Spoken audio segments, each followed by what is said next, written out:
ओम नमो भगवते वासुदेवाय।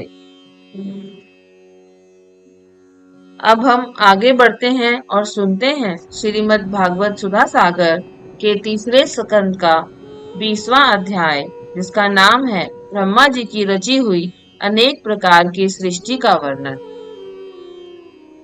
शौनक जी कहते हैं, सूत जी, पृथ्वी रूप आधार पाकर स्वयंभू मनु ने आगे होने वाली संतति को उत्पन्न करने के लिए किन किन उपायों का अवलंबन किया। विदुर जी बड़े ही भगवत भक्त और भगवान श्री कृष्ण के अनन्य सुहृदय थे, इसलिए उन्होंने अपने बड़े भाई धृतराष्ट्र को उनके पुत्र दुर्योधन के सहित भगवान श्री कृष्ण का अनादर करने के कारण अपराधी समझकर त्याग दिया था। वह महर्षि द्वैपायन के पुत्र थे और महिमा में उनसे किसी प्रकार कम नहीं थे, तथा सब प्रकार भगवान श्री कृष्ण के आश्रित और कृष्ण भक्तों के अनुगामी थे। तीर्थ सेवन से उनका अंतःकरण और भी शुद्ध हो गया था। उन्होंने कुशाव्रत क्षेत्र हरिद्वार में बैठे हुए तत्वज्ञानियों में श्रेष्ठ मैत्रेय जी के पास जाकर और क्या पूछा। सूत जी, उन दोनों में वार्तालाप होने पर श्री हरि के चरणों से संबंध रखने वाली बड़ी पवित्र कथाएं हुई होंगी, जो उन्हीं चरणों से निकले हुए गंगा जल के समान संपूर्ण पापों का नाश करने वाली होगी। सूत जी, आपका मंगल हो।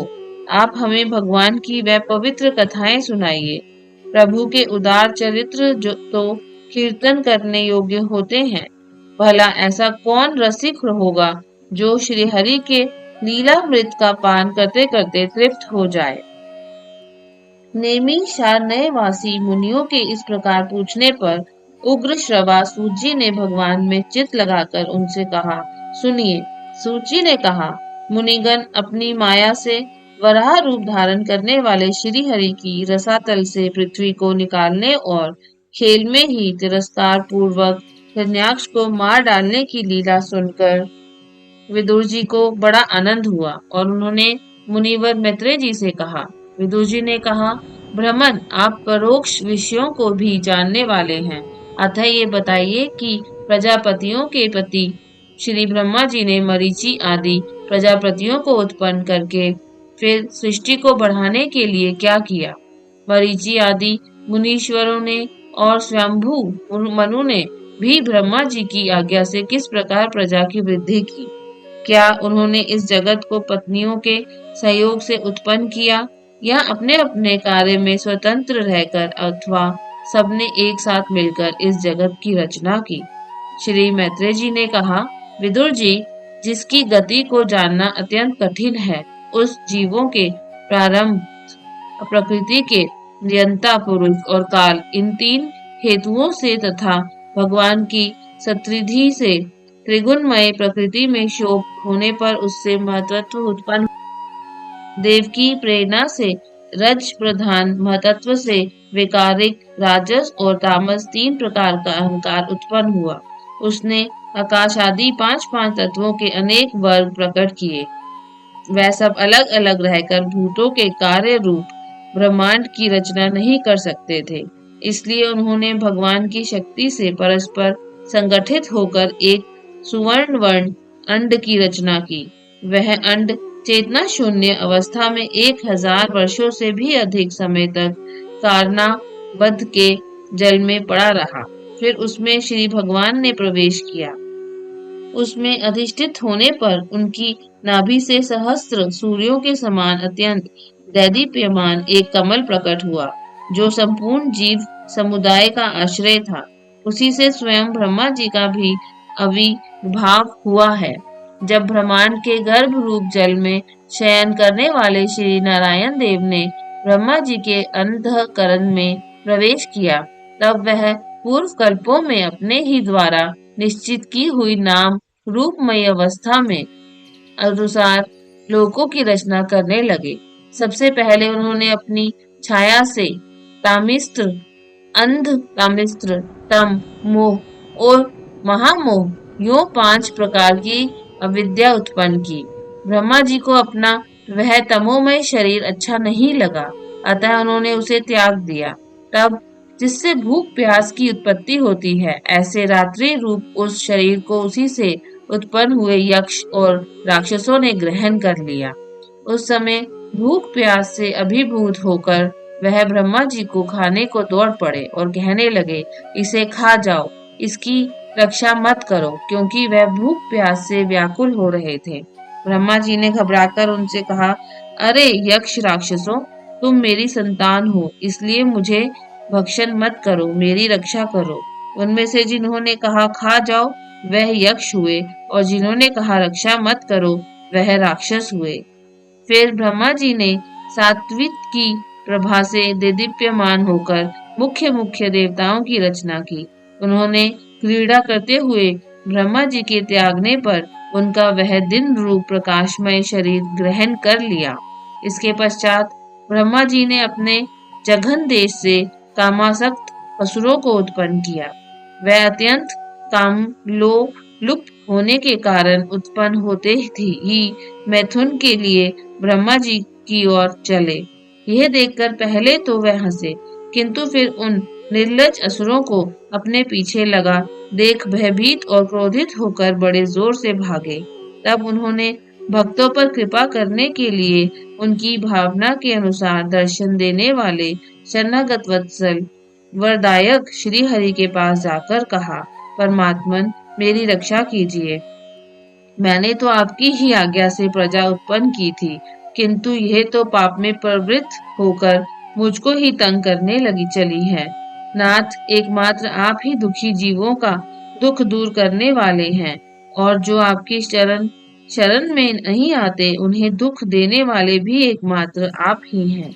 प्रभु तो प्रत्यक्ष शब्द सबके लिए हृदय की जानने वाले हैं।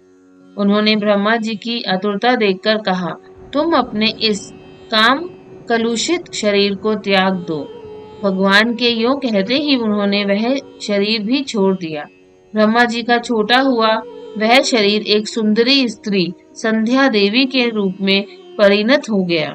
उसके चरण कमलों के पायजेब झंकत हो रहे थे, उसकी आंखें मतवाली हो रही थी और कमर करधनी की लड़ों से सुशोभित सजीली साड़ी से ढकी हुई थी। उसके उभरे हुए स्तन इस प्रकार एक दूसरे से सटे हुए थे कि उनके बीच में कोई अंतर ही नहीं रह गया था। उसकी नासिका और दंतावली बड़ी ही सुघड़ थी तथा वह मधुर मधुर मुस्कुराती हुई असुरों की ओर हाव भाव पूर्ण दृष्टि से देख रही थी। वह नीली नीली अलकावली से सुशोभित सुकुमारी मानो लज्जा के मारे अपने आंचल में ही सिमटती जाती थी। विदुर जी उस सुंदरी को देखकर सबके सब असुर मोहित हो गए। अहो, इसका कैसा विचित्र रूप, कैसा अलौकिक धैर्य और कैसी नई अवस्था है। देखो, हम काम पीड़ितों के बीच में यह कैसी बेपरवाह सी विचर रही है। इस प्रकार उन कुबुद्धि दैत्यों ने स्त्री रूपिणी संध्या के विषय में तरह तरह के तर्क वितर्क करके फिर उसका बहुत आदर करते हुए प्रेम पूर्वक पूछा, सुंदरी, तुम कौन हो और किसकी पुत्री हो? भामिनी, यहाँ तुम्हारे आने का क्या प्रयोजन है? तुम अपने अनूप रूप का यह बेमोल सौदा दिखाकर हम अभागों को क्यों तरसा रही हो? भले तुम कोई भी क्यों ना हो, हमें तुम्हारा दर्शन हुआ, यह बड़े सौभाग्य की बात है। तुम अपनी गेंद उछाल उछाल कर तो हम दर्शकों के मन को मथे डालती हो। सुंदरी, जब तुम उछलती हुई गेंद पर अपनी हथेली की थपकी मारती हो, तब तुम्हारा चरण कमल एक जगह नहीं ठहरता। तुम्हारा कटी प्रदेश स्थूल स्तनों के भार से थक सा जाता है और तुम्हारी निर्मल दृष्टि से भी थकावट झलकने लगती है। अहो, तुम्हारा केश पाश कैसा सुंदर है। इस प्रकार स्त्री रूप से प्रकट हुई उस सायंकालीन संध्या ने उन्हें अत्यंत कामासक्त कर दिया और उन मूढ़ों ने उसे कोई रमणी रत्न समझकर ग्रहण कर लिया। तदंतर ब्रह्मा जी ने गंभीर भाव से हंसकर अपनी कांतिमयी मूर्ति से, जो अपने सौंदर्य का मानो आप ही आस्वादन करती थी, गंधर्व और अप्सराओं को उत्पन्न किया। उन्होंने ज्योत्स्ना चंद्रिका रूप अपने उस कांतिमय प्रिय शरीर को त्याग दिया। उसी को विश्वावसु आदि गंधर्वों ने प्रसन्नता पूर्वक ग्रहण किया। इसके पश्चात भगवान ब्रह्मा ने अपनी तंद्रता से भूत पिशाच उत्पन्न किए। उन्हें दिगंबर और बाल बिखरे देख उन्होंने आंखें मूंद ली। ब्रह्मा जी के त्यागे हुए उस जबाई रूप शरीर को भूत पिशाचों ने ग्रहण किया। इसी को निद्रा भी कहते हैं, जिससे जीवों की इंद्रियों में शीतलता आती देखी जाती है। यदि कोई मनुष्य झूठे मुंह सो जाता है तो उस पर भूत पिशाची आदि आक्रमण करते हैं। उसी को उन्माद कहते हैं। फिर भगवान ब्रह्मा ने भावना की कि मैं तेजोमय हूँ और अपने अदृश्य रूप से साध्यगण एवं पितृगण को उत्पन्न किया। पितरों ने अपनी उत्पत्ति के स्थान उस अदृश्य शरीर को ग्रहण किया। इसी को लक्ष्य में रखकर पंडित जन श्राद्ध आदि के द्वारा पितर और साध्य गणों को क्रमशः कव्य, पिंड और हव्य अर्पण करते हैं। अपनी तिरोधान शक्ति से ब्रह्मा जी ने सिद्ध और विद्याधरों की सृष्टि की और उन्हें अपना वह अंतर्धान नामक अद्भुत शरीर दिया। एक बार ब्रह्मा जी ने अपना प्रतिबिंब देखा, तब अपने को बहुत सुंदर मानकर उस प्रतिबिंब से किन्नर और किम पुरुष उत्पन्न किए। उन्होंने ब्रह्मा जी के त्याग देने पर उनका वह प्रतिबिंब शरीर ग्रहण किया। इसलिए ये सब उस काल में अपनी इस पत्नियों के साथ मिलकर ब्रह्मा जी के गुण कर्मादि का गान किया करते हैं। ब्रह्मा जी सृष्टि की वृद्धि न होने के कारण बहुत चिंतित होकर हाथ पैर आदि अवयवों को फैलाकर लेट गए और फिर क्रोधवश उस भोगमय शरीर को त्याग दिया। उससे जो बाल झड़कर गिरे वह अही हुए और उसके हाथ पैर सिकोड़कर चलने से क्रूर स्वभाव सर्प और नाग हुए, जिनका शरीर फन रूप से कंधे के पास बहुत फैला होता है। एक बार ब्रह्मा जी ने अपने को कृत करते सा अनुभव किया। उस समय अंत में उन्होंने अपने मन से मनुओं की सृष्टि की। ये सब प्रजा की वृद्धि करने वाले हैं। मनस्वी ब्रह्मा जी ने उनके लिए अपना पुरुषाकार शरीर त्याग दिया।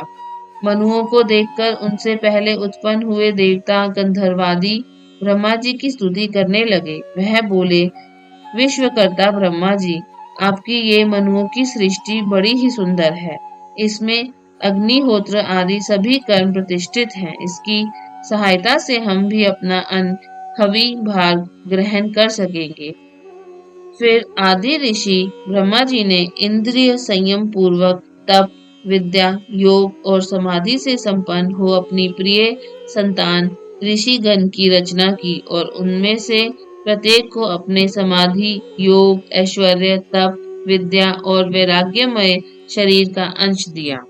ओम नमो भगवते वासुदेवाय।